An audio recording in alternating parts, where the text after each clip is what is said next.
السلام علیکم ناظرین، میں قاضی بلال ہوں اور آپ میرا یوٹیوب چینل دیکھ رہے ہیں۔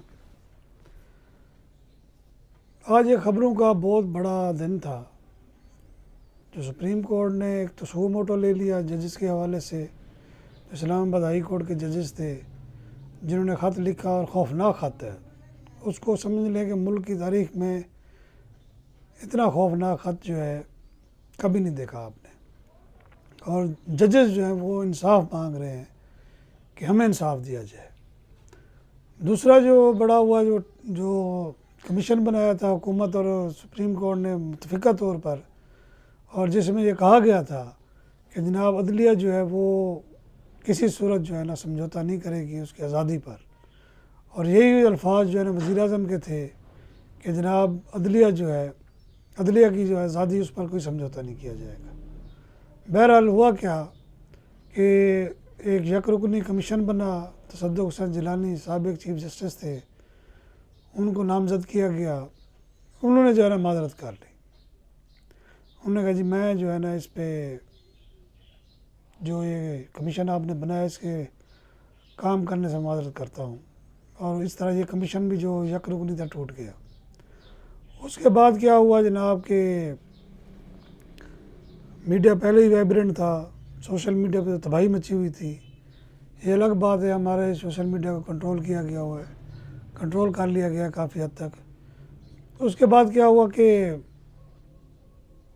سپریم کورٹ کے چیف جسٹس قاضی فائز عیسیٰ نے 7 رکنی بینچ بنا دیا جو کل سے جو ہے نا یعنی کہ بدھ سے اس کی سماعت کرے گا۔ اب یہ سماعت لائیو دکھائیں گے یا نہیں دکھائیں گے، اس میں جو ہے نا بڑی خوفناک جو چیزیں سامنے آئیں گی، وہ اداروں پر جو حملے ہوں گے وہ کسی کے مفاد میں نہیں ہوں گے۔ صاف ظاہر ہے جو ججز نے خطوط لکھے ہیں اس میں تو انہوں نے کہا جی کہ میرے پتہ نہیں کسی رشتہ دار کو اٹھا لیا گیا، اس کو کرنٹ لگایا گیا، فلاں نے کوئی دھمکیاں دی گئیں، ویڈیو بنائی گئی، بگنگ کی گئی۔ اب یہ ایک اعلیٰ ترین عدلیہ، اس کے بعد سپریم کورٹ آ جاتی ہے نا، ہائی کورٹ کے ججز کے ساتھ یہ سلوک ہو رہا ہے، اور کون کر رہا ہے، اس کا مفاد کیا ہے؟ آرا کر رہی ہے یا سی آئی اے کر رہی ہے؟ اتنی اپروچ کیسے ہوئی؟ اب یہ جو ہے کٹا کھلے گا اور یہ دور تک جائے گا۔ اب بعض ناقدین تو یہ بھی کہتے ہیں کہ شاید ان ججوں کو سیک کر دیا جائے کہ انہوں نے غلط الزام لگے ہیں۔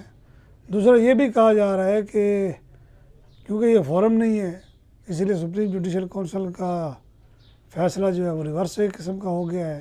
تصدق جیلانی صاحب نے معذرت کر لی، اب سپریم کورٹ براہ راست اس کو سنے گی۔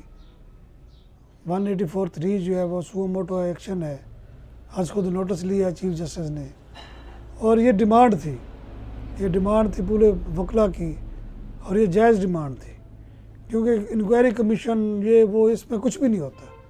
سو موٹو میں کم از کم یہ ہوگا کہ بیانات ہوں گے، آگے دلائل دیں گے، حکومت کی طرف سے بھی دلائل ہوں گے، اور مجھے لگ رہا ہے کہ اس دفعہ جو ہے نا وہ چیف جسٹس عدالتی احکامات یا سمجھ لیں عدالتی کارروائی میں، کیونکہ کوئی بالا تر نہیں ہے، قانون میں سارے برابر ہیں، استثناء حاصل نہیں ہے، تو شاید وہ عسکری اداروں کے سربراہوں کو بھی بلا لیں، ان کو بھی کہیں بھی یہ جواب دیں، کیونکہ الزام سارے اشارے انہی کی طرف جا رہے ہیں۔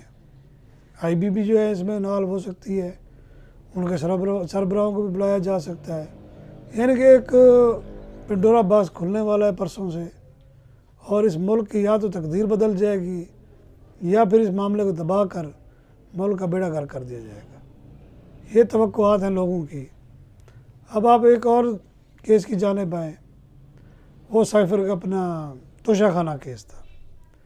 عدالت میں دن رات ہیرنگ کر کے جناب پتہ نہیں ایک ہی دن میں کتنے کتنے گواہ بھگت کر فیصلہ کر دیا، 10 سال کے لیے نائل۔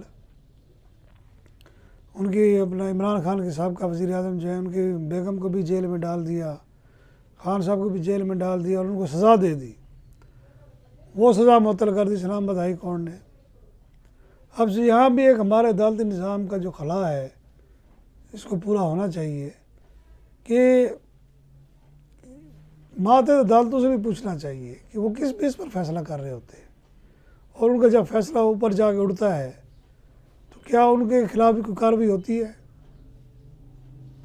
اب آپ دیکھیں، اب اس کے ڈیٹیل تو سامنے آئے کہ جب یہ کیس باقاعدہ سماعت ہو گئی، اب اس کی سزا سسپینڈ ہوئی ہے، اس میں آپ یہ دیکھیں کہ عمران خان کو جو سزا ہوئی اس میں جو نقائص تھے وہ اسلام آباد ہائی کورٹ نے اڑا دی ہے۔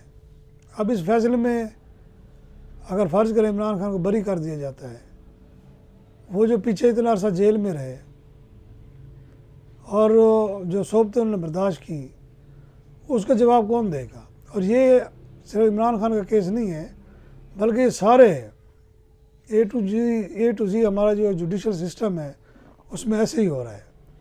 اس پر جو ہے ہمارے قانون سازوں کو غور کرنا چاہیے کہ فیصلہ اتنا سالڈ ہونا چاہیے کہ وہ برقرار رہے۔ اگر برقرار نہیں رہتا تو 19-20 کا فرق ہونا چاہیے، یہ نہیں ہونا چاہیے کہ بالکل ہی اڑا کر رکھ دیا جائے۔ ابھی سیاسی طور پر دیکھیں،